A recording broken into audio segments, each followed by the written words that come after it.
Magandang tanghali po. Oras na para sa may init na balita. Matapos ang mahigit 1 linggong tigil operasyon, bukas na muli ang Zamboanga International Airport. Ang unang flight mula Maynila ngayong araw nakalapag na. At mula pa rin sa Zamboanga City, may ulat on the spot si Ivan Mayrina.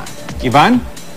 Yes, Rafi, Pia, makalipas na ang 11 araw na pagkakatigil ng operasyon ng Zamboanga City International Airport. Ligtas na nakalapag kanina ang flight ng Cebu Pacific pasado alas 10 ng umaga. Lulan nito, Rafi, ang 17 pasahero lamang batay sa opisyal na flight manifest.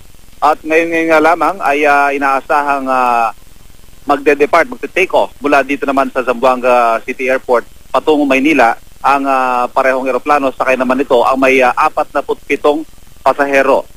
Rafi, ayon sa pamunuan ng airport, may dahilan kung bakit ganun lamang kakaunti ang mga pasahero dahil unang-una mahigpit ang kondisyon na ang mga lilisan at lalapag na eroplano dito walang bagahe. Ibig sabihin hand-carried luggage lamang at hindi pwedeng mag-check-in ng mga bagahe. Bahagi raw ito ng kanilang security arrangement para maiwasan na baka may mga masasamang loob na makapagtanim at malusutan ng ang mga otoridad at makapagtanim nga ng pampasabog at ano pang pwedeng maka-jeopardize sa flight ng eroplano. Mamayang hapon, Rafi, alas 2 ng hapon naman ay inaasahang lalapag ang flight naman ng Philippine Airlines mula Maynila at aalis ang parehong eroplano din pabalik naman ng Maynila. Rafi, mismong si DILG Secretary Mar Rojas ang sumalubong sa mga dumating na pasahero at kinausap din niya ang mga paalis na pasahero. Pagkatapos daw ng 2 flights ngayong araw na ito ay magsasagawa sila ng panibagong assessment kung pwede nang dagdagan o hindi kaya ibalik sa normal ang operasyon dito sa Zamboanga City Airport.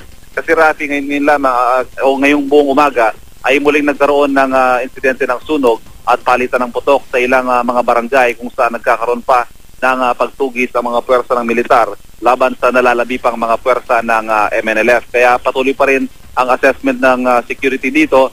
Itong mga lumapag at umalis na flights ayon kay Rojas ay gumamit daw ng ibang flight path, hindi yung karaniwan nilang ruta para makaiwas sa pinangyayarihan ng putukan. At yan ang ating latest update mula dito sa Zamboanga City International Airport, Rafi.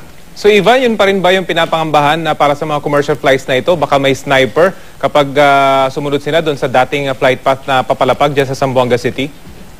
Lahat ng possibilities, Rafi, naririyan, dahil tulad nga na nabanggit natin, hindi pa totally stable, hindi pa totally neutralized ang mga rebelding MNLF Meswari faction. Kaya naman lahat ng pag-iingat ay ginagawa nila. At ongoing pa nga ang military operation para tugisin itong mga nalalabing puwersa pa ng mga rebelde, Rafi. At Ivan, meron ba tayong impormasyon kung yung mga pasaherong papalipad patungo dito sa Maynila ay karamihan ba galing talaga ng Zamboanga? Dahil alam naman natin marami sa mga pasahero dyan ay hindi talaga sa Zamboanga City nang gagaling. Ito'y galing sa mga karatig na lugar dyan sa Zamboanga.